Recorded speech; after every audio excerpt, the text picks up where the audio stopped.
91 Mercedes 300 SL. So this is your 324 valve. As you can see, it's finished in this lovely silver over darker silver or grey lower half, which was quite a popular colour on the sort of pre-facelift cars where they were the two-tone. It's on the standard wheels. As you can see, as we quickly skim around it, all the panels are the same colour. They all match. You've got no sort of nasty colour change between the two, which is always good. Don't really want to see a patchwork quilt of a car. Right, we'll start by having a look at the bodywork. If we look down this driver's side, you can see it is nice and straight all the way down. There's no ripples or dents or anything in it there. Lovely and clean on this front arch. You've got one very small stone chip just here.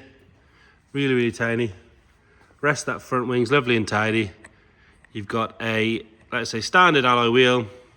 For being picky, these probably could do with a bit of a refurb, because they've just got a little bit of sort of marks from loads of cleaning over the years here and there. They're not sort of curbed or gouged or anything like that.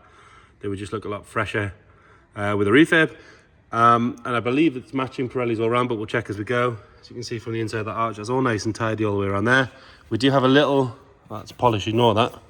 There you go. Coming down this driver's side, that's all nice and tidy. There's a very small scratch just on one of the vents there. Coming down this side, stone chip at the bottom of the door. But other than that, lovely and straight. That sill cover's all nice and clean. All your jack and point covers and everything is still there. Rest of the door itself's nice and tidy. The wing mirror is clean. There's no stone chips on the A-pillar, which is pretty rare for these things. Where it meets the trim, that's all nice and tidy, and the trim itself's nice and clean. Around the handle's good. Coming down this rear quarter, this arch, again, lovely and solid all the way around. Another good Pirelli tyre on there. Same story with the wheels. Again, you can have a good look at that side from here. Nice and straight all the way up. Bumper is nice and tidy on the corner there. There's no sort of scuffs or any marks or anything like that. Both rear tail lights nice and bright, nice and clear. No sign of any moisture or cracks or anything like that. What looks to be the original dealer plates on there as well, which is a nice touch. And then obviously your correct 300 SL24 badge. The deck lid, that's all nice and straight. Sort of no ripples or anything in that. Lower half of this rear bumper, that's all nice and tidy as well. Nothing at all to particularly whinge about there. And then if we look down the passenger side, same as the driver's side, lovely and straight all the way down. Nice solid arch here again. No sign of any corrosion sort of popping up in the usual spots. And then another good, nice Pirelli tyre there. You've got a little chip in the paint just here on the bottom of the passenger door. Another good sill with the covers intact. Nice clean wing mirror cover. The rest of the door's all nice and tidy. And then on this front wing, lovely and solid. The lips on the inside of them is nice and sharp all the way around, which is always a good sign. And we've got our final, so that's 4 out of 4 Pirelli tyres.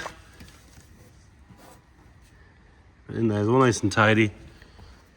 Coming around on the front, you've got very light scuff on the bumper there. You can't actually see it on the camera, it's barely anything.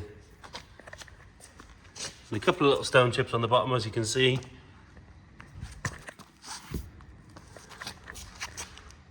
But other than that, all the covers are in place. Headlights are nice and clear, the indicators are good. The grille's nice and tidy, and the bonnet, it's all lovely and straight. Stone chip wise, lovely and clean along the front there. There's no real signs of any stone chips or anything like that. We'll have a look at the convertible top. Obviously the old did come with a factory hard top as well, which, judging by the soft top, this has been our most of its life. Got that same dealer sticker in the back. All nice and tidy. There's no sort of chips or anything in the leading edge. It's normally when they get stored in dodgy garages where they get marked. Now, I would say that's been on most of the time. We've put this up, it all works perfectly. The main hood itself's lovely and clean. Got a little bit of wear just here. All 3 rear windows are nice. What we do have is it's caught something at some point and it's sort of torn down here. So that either wants repaired, or you can get a replacement panel, or you can replace the whole lot. And then the same thing under here, so we'll peel that back. But we're going to take that off. And it's the same thing, it's caught something, it's almost like it's been slashed slightly. So again, a good upholsterer can repair these pretty well these days. There's no need for black tape, there's much better solutions than that. But mechanically, it goes up and down perfectly, which I'll show you.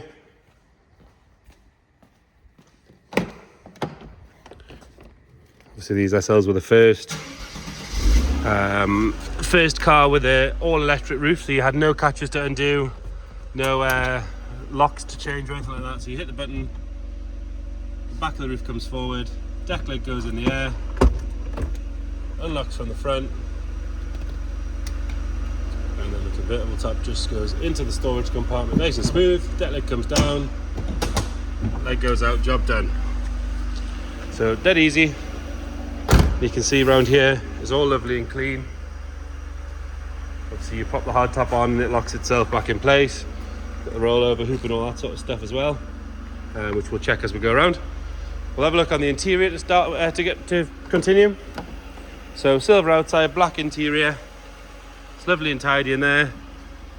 Could do with a hoover, but we'll do that. Driver's seat's nice and tidy. Got a tiny little bit of wear on the bolster there, but that's about it. Back seats, as with every SL, look like they've barely been used at all. Obviously they fold down if you want to use them for storage as well.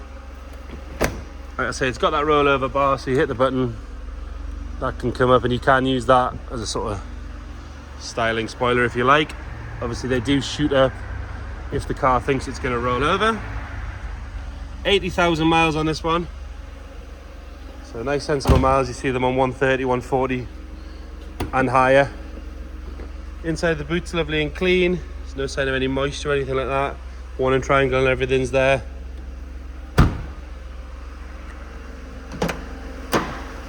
And then passenger side, nice clean door card. All the door shuts are good on both sides.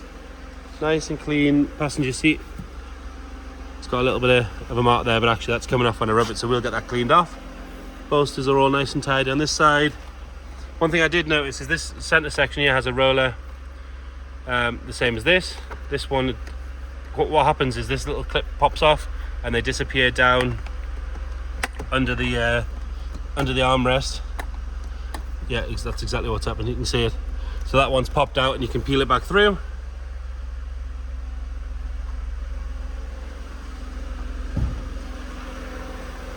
We'll have a look under the bonnet. Obviously you've heard it started up. It was driven to us. In here is lovely and clean. What you can't see of the inner wings is nice and tidy on both sides. That ABS pump looks to be relatively new, which is always good. This front panel's all nice and tidy all the way along. Yeah, lovely and clean.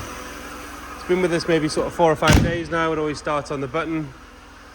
As you can see, there's no warning lights or anything like that. Nice and happy. Sensible mileage. If you check the description, we'll detail what we know about service history, where it's been, all that sort of stuff. But there you have it, 1991 Mercedes SL320. Any questions, please get in touch. Thank you.